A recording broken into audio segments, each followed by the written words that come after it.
بسم اللہ الرحمن الرحیم۔ السلام علیکم دوستو، نبی کی پیاری باتیں یوٹیوب چینل میں آپ سب کو خوش آمدید کہتے ہیں۔ دوستو، عام لوگوں کی نگاہوں سے پوشیدہ مخلوق یعنی جنات جو عام لوگوں کی نگاہوں سے پوشیدہ ہوتے ہیں، جنات کی پیدائش کب، کیسے اور کیوں ہوئی، اور سب سے بڑے جن کا کیا نام ہے، اور قرآن جنات کے بارے میں کیا کہتا ہے۔ جنات سے متعلق ناظرین، آج ہم آپ کو حیرت انگیز معلومات کی طرف لے کے جا رہے ہیں۔ یہ کہ کیا اللہ تعالیٰ نے جنات کے لیے بھی انبیاء مبعوث کیے ہیں، کیونکہ حضرت آدم علیہ السلام سے سینکڑوں سال پہلے اللہ تعالیٰ نے جنات کی تخلیق کر دی تھی۔ تو جنات کی ہدایت کے لیے حضرت آدم علیہ السلام سے پہلے دنیا میں آنے والے جن پیغمبر کون تھے، اور ویڈیو کے آخر میں ناظرین آپ کو یہ بھی بتایا جائے گا کہ جب اچانک جنات سے سامنا ہو جائے تو انسان کو کیا کرنا چاہیے۔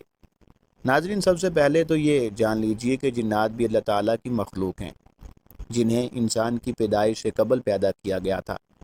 اس مخلوق کے وجود کے تمام اکابرین قائل ہیں۔ شیخ تقی الدین ابن تیمیہ فرماتے ہیں کہ اکابرین امت میں سے کسی نے بھی جنات کے وجود کا انکار نہیں کیا۔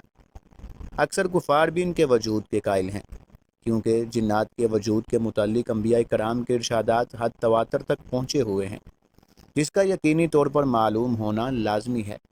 سوائے فلسفیوں کے ایک معمولی جماعت کے علاوہ کوئی بھی جنات کا انکار نہیں کرتا۔ ناظرین، قرآن کی اصطلاح میں جن ایک غیر مرئی مخلوق ہے۔ اس مخلوق کا ذکر قرآن حکیم میں 8 سورتوں میں موجود ہے۔ جنوں کی تخلیق کب اور کس طرح سے ہوئی؟ بعض محققین اور تاریخ دان لکھتے ہیں کہ جنات کو حضرت آدم علیہ السلام کی تخلیق سے بھی 2000 قبل تخلیق کیا گیا تھا۔ قرآن حکیم کی سورۃ الحجر کی آیت نمبر 26 میں اس کا ذکر اس طرح سے آیا ہے، اور ہم نے انسان کو کھنکتے ہوئے گارے سے پیدا کیا، اور جنوں کو اس سے بھی پہلے بے دھوئیں کی آگ سے پیدا کیا۔ ایک اور جگہ سورۃ رحمان میں ارشاد مبارک ہے کہ اللہ تعالیٰ نے انسان کو کھڑکناتی ہوئی مٹی سے پیدا کیا، اور جنات کو آگ کے شعلے سے پیدا کیا۔ ابن کثیر ان آیات کی تفسیر میں لکھتے ہیں کہ سب سے پہلا جن مارج ہے، جسے ابو الجن کہا جا سکتا ہے، جیسے حضرت آدم علیہ السلام کو ابو آدم کہا جاتا ہے۔ ایک روایت میں آتا ہے کہ جنوں کو جمعرات کو تخلیق کیا گیا تھا۔ جنوں کو اللہ تعالیٰ نے عبادت کے لیے پیدا کیا تھا، اور میں نے جنوں اور انسانوں کو اس لیے پیدا کیا کہ وہ میری عبادت کریں۔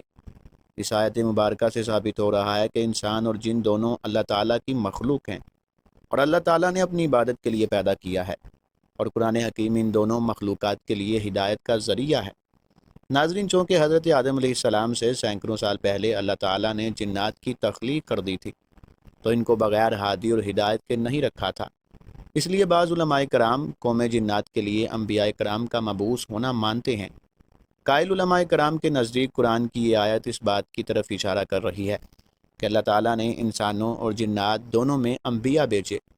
قیامت کے دن اللہ تعالیٰ جنات اور انسانوں سے مخاطب ہو کر کہے گا، کیا گروہ جن و انس، کیا تمہارے پاس تم میں سے رسول نہیں آئے جو میری آیات تمہیں سناتے تھے اور آج کے دن وقوع کے بارے میں تمہیں متنبع کیا کرتے تھے؟ وہ کہیں گے ہم اپنے خلاف گواہی دیتے تھے، اور دنیاوی زندگی نے انہیں دھوکہ دے رکھا تھا، اور آج وہ اپنے خلاف گواہی دے رہے ہیں کہ وہ کافر تھے۔ اس بات کی تائید اس روایت میں بھی ملتی ہے کہ حضرت علی رضی اللہ تعالیٰ عنہ سے ایک شامی مرد نے سوال پوچھا کہ کیا اللہ پاک نے جنات کی جانب پیغمبروں کو بھیجا ہے؟ حضرت علی رضی اللہ تعالیٰ عنہ فرماتے ہیں، بالکل، ان کے پیغمبر کا نام یوسف تھا، جو انہیں خدا کی جانب دعوت دیتا تھا، اور انہوں نے اس کو شہید کر دیا۔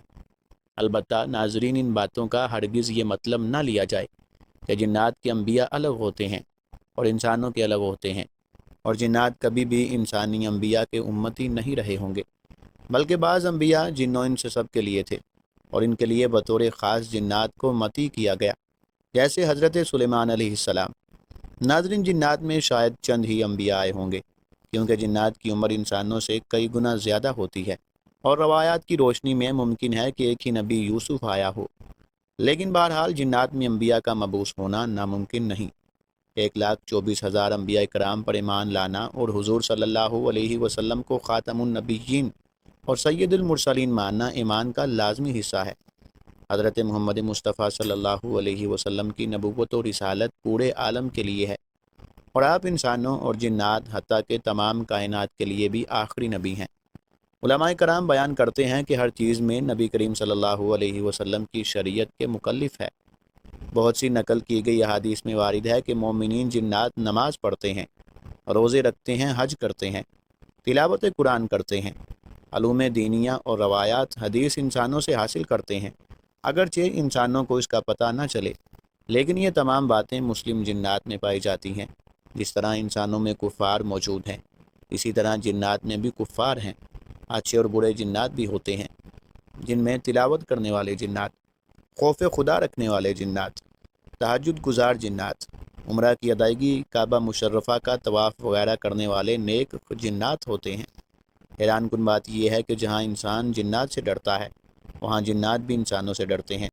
حضرت مجاہد رضی اللہ تعالیٰ عنہ سے مروی ہے کہ جتنا تم انسانوں میں سے کوئی شیطان سے گھبراتا ہے، اس سے بھی زیادہ وہ تم سے گھبراتے ہیں، لہذا جب وہ تمہارے سامنے آئے تو اس سے نہ گھبرایا کرو، ورنہ وہ تم پر سوار ہو جائے گا، البتہ تم اس کے مقابلے کے لیے تیار ہو جایا کرو تو وہ بھاگ جائیں گے۔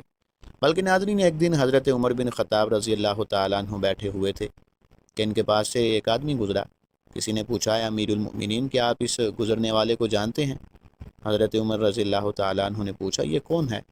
لوگوں نے کہا کہ یہ حضرت سواد بن کارب رضی اللہ تعالیٰ عنہ ہیں، جنہیں ان کے پاس آنے والے جن نے حضور صلی اللہ علیہ وسلم کی بعثت کی خبر دی تھی۔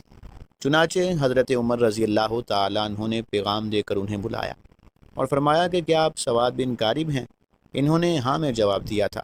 تو حضرت عمر رضی اللہ تعالیٰ عنہ نے فرمایا کہ کیا تم زمانہ جاہلیت میں کھانت کا کام کرتے تھے؟ اس پر حضرت سواد رضی اللہ تعالیٰ عنہ کو غصہ آ گیا اور کہا، امیر المؤمنین، جب سے میں مسلمان ہوا ہوں کبھی کسی نے میرے منہ پر ایسی بات نہیں کی۔ حضرت عمر رضی اللہ تعالیٰ عنہ نے کہا، سبحان اللہ، ہم تو جاہلیت میں شرک پڑھتے اور یہ شرک تمہاری کھانت سے زیادہ برا تھا۔ تمہارے تابع جن نے حضور صلی اللہ علیہ وسلم کی بعثت کی جو خبر دی تھی وہ مجھے بتاؤ۔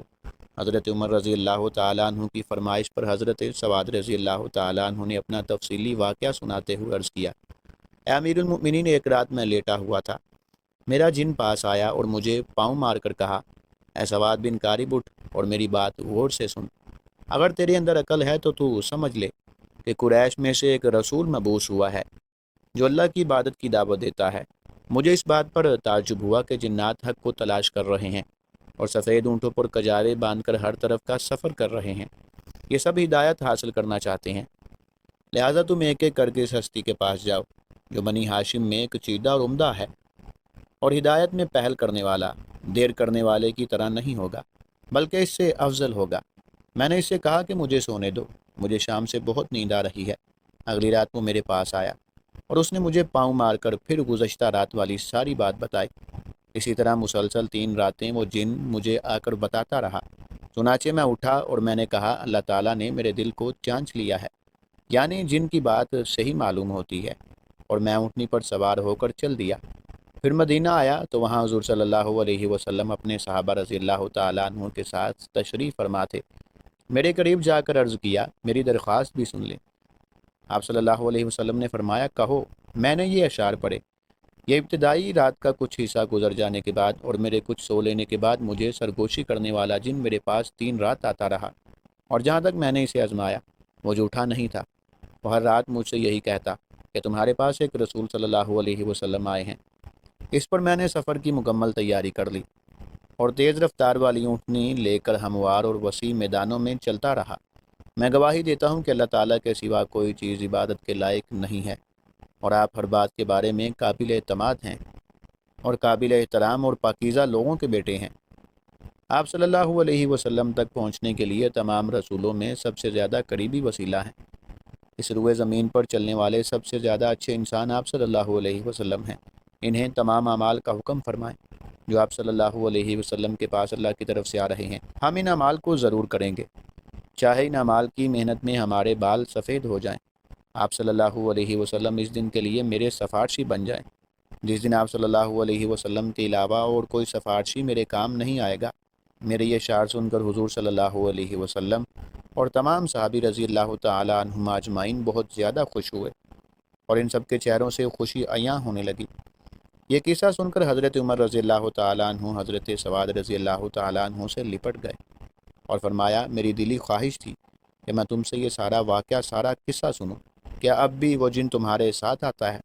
حضرت سعد رضی اللہ تعالیٰ عنہ نے فرمایا، جب سے میں نے قرآن پڑھنا شروع کیا ہے وہ نہیں آیا، اور اس جن کی جگہ اللہ تعالیٰ کی کتاب نعم البدل ہے۔ ناظرین، جنات سے بچنے کا بہترین طریقہ صبح و شام اور روزمرہ کی مسنون دعائیں ہیں۔ بلکہ ناظرین، ایسے مسلمان جنہیں جادو جنات کی شکایت ہو اور جو سمجھتے ہوں کہ اچانک جنات کا ان سے سامنا ہو جائے گا، تو انہیں گھبرانے کی بجائے صرف آیت الکرسی پڑھنی چاہیے۔ آیت الکرسی شرعی جنات کے لیے موت ہے، لہٰذا آیت الکرسی مکمل تلفظ کے ساتھ روزانہ صبح و شام بلکہ ہر نماز کے بعد پڑھ لیا کریں۔ اگر لاکھوں جنات بھی آپ پر حملہ آور ہوں تو اللہ تعالیٰ کے حکم سے اور آیت الکرسی کے پڑھنے سے وہ بھاگ جائیں گے۔ ہماری دعا بھی ہے کہ اللہ تعالیٰ ہمیں تمام شیاطین اور جنات سے اپنی پناہ میں رکھے، آمین۔ دوستو، مزید اس طرح کی اسلامی معلوماتی ویڈیوز دیکھنے کے لیے ہمارے اس چینل کو ضرور سبسکرائب کریں۔ اپنا بہت سارا خیال رکھیے گا۔ اگلی ویڈیو تک مجھے دیجیے گا اجازت۔